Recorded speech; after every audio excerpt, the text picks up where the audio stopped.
Foster, and welcome back to Independent Chick. Thank you so much for joining us.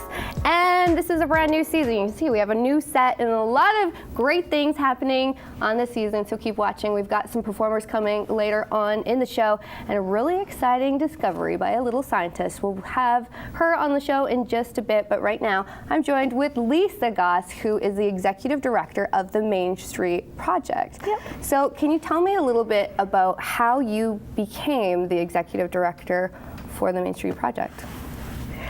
Bit of a long story, as I recognize my age when I say it. I started out Own that. I know. Yeah, you know what? I'm starting to own it, Yeah. which is healthy. I started out in healthcare really young. I took my first blood pressure at 12, my grandma, and started volunteering when I was 15 as a candy striper in the Selkirk Hospital, and then in psych health at Selkirk Mental Health Center, and realized this is what I wanted to do. So it was very early on that I got this kind of passion for working with people who are served disproportionately, you know. So what is the Main Street Project? What do you do as the Executive Director for this?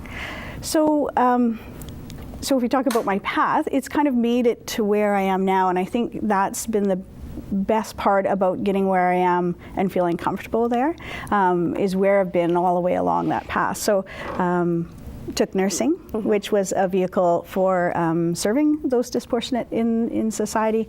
Worked primary care for about 25 years. 20 years. Yeah, hey, say that out loud. I was up in Churchill, Manitoba for about 4.5 experience. It was amazing. Yeah, Bears, whales, touch them with your hands. Worked at the hospital, did ambulance, got to helped deliver about 50 babies, worked peds and emerge. Came back down south, worked at Mount Carmel in the core area, clinic, community health center, Aboriginal health and wellness. Along there, did a lot of great things. Got to teach in the medical program for about 10 years and do site placements for med students, physician assistant program in obs-gynae. So been able to mentor, learn, work collaboratively, multidisciplinary Was this teams. experience and all your medical background and everything that you did, was that what inspires you to work within the Main Street Project today? Well, I think because I've worked with people in the north. I worked with core area individuals. At Clinic Community Health Center, we started, I did adolescent clinics across the province, sexual reproductive health, newcomers to Canada, the trans two-spirited community. So awesome. Worked with a lot of individuals who may not have had a voice or may not have had as much service as they identified for their needs. So I think all along, working with all these different communities, it's helped me grow as a person, and then helped me understand that the more I did the work and the clinical work, and then I taught people to do the clinical work. So it was about that community development piece, right? So, and then as I moved into administration, I realized I could make great work for people. I could empower people to do the work of providing service. And you know, I think the Main Street Project was just a natural fit. Yeah. What are some of the great, exciting stories that you've been able to see since you've started with working with them?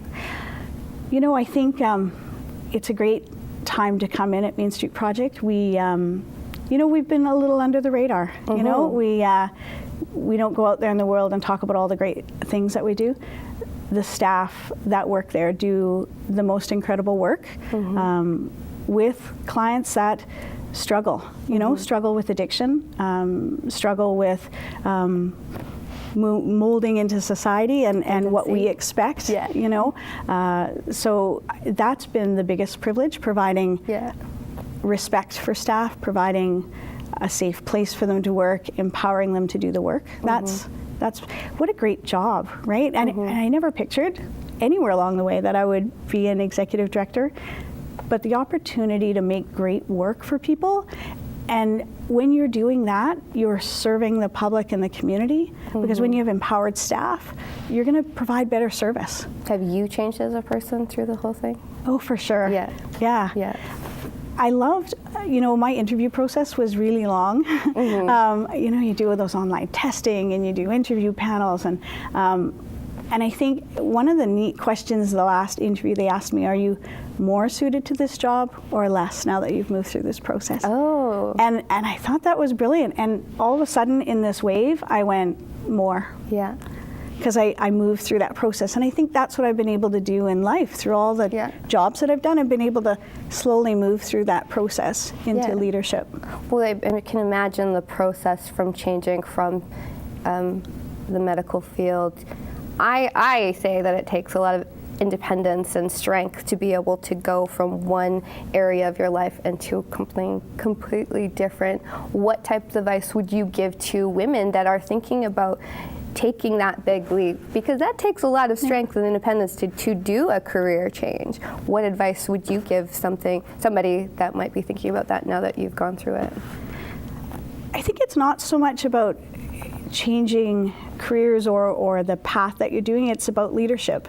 So I think I was a leader as a healthcare aide. I think I had that leadership ability as a nurse, and now I have it as an executive director. So I don't know if it's that change, it's the growth you need to do to learn to be a leader and to work with integrity and transparency. We were just talking about this off camera before. What does it take to be a leader? You are a leader. You're running the show. What does it take?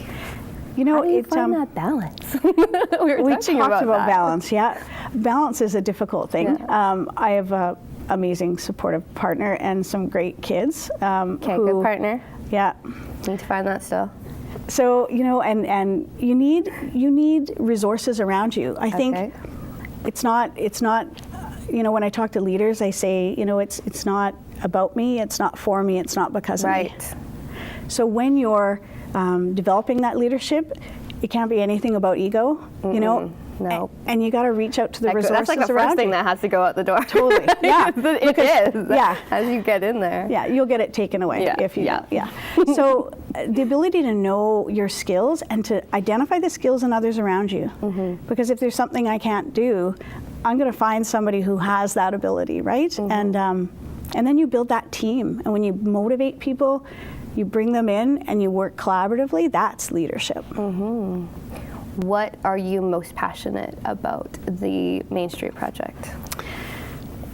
You know, about the services we provide. You know, providing our focus is harm reduction, equity.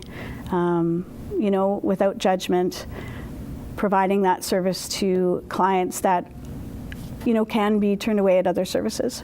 So that individualized person and their needs, and doing whatever we can to support them, either to be safe, to make change, to make, you know, it towards sobriety if that's their goal, or maybe just reduce the harm that's happening to them right now, in a place where they feel respected.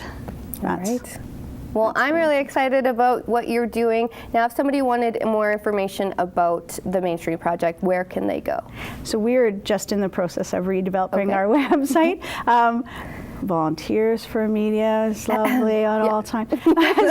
so we haven't been great about throwing it out there. You know, I don't think people really know about all the services that are available. We have drop-in shelter. We have, you know, emergency services, case management, transitional housing, second state housing, detox. You know, we have a lot of services around housing first, helping people find homes. Because once you have a safe place to live, then you can move on your path to is there a number or an email people can get you in contact with? Our main email, especially for applications, because we're always supporting people from the community to come and do this great work, is just admin@mainstreetproject, all one word, .ca. All right. Well, we've been chatting with Lisa Goss, the Executive Director of the Main Street Project. Thank you so much for joining us today. Thanks for having me here. We'll be right back right after this with more stuff coming here on Independent Chick. And we want you to be part of the show, so we'd like you to head to our Facebook page at Independent Chick or IC_strength, Twitter. Let us know, what is your advice for women and leadership? What is the best advice that you've ever heard, or what's your best advice that you would like to give other women? So just go to, again, our Facebook page, IC_strength on Twitter and Independent Chick on Facebook. Let us know what you think. We'll be right back right after this.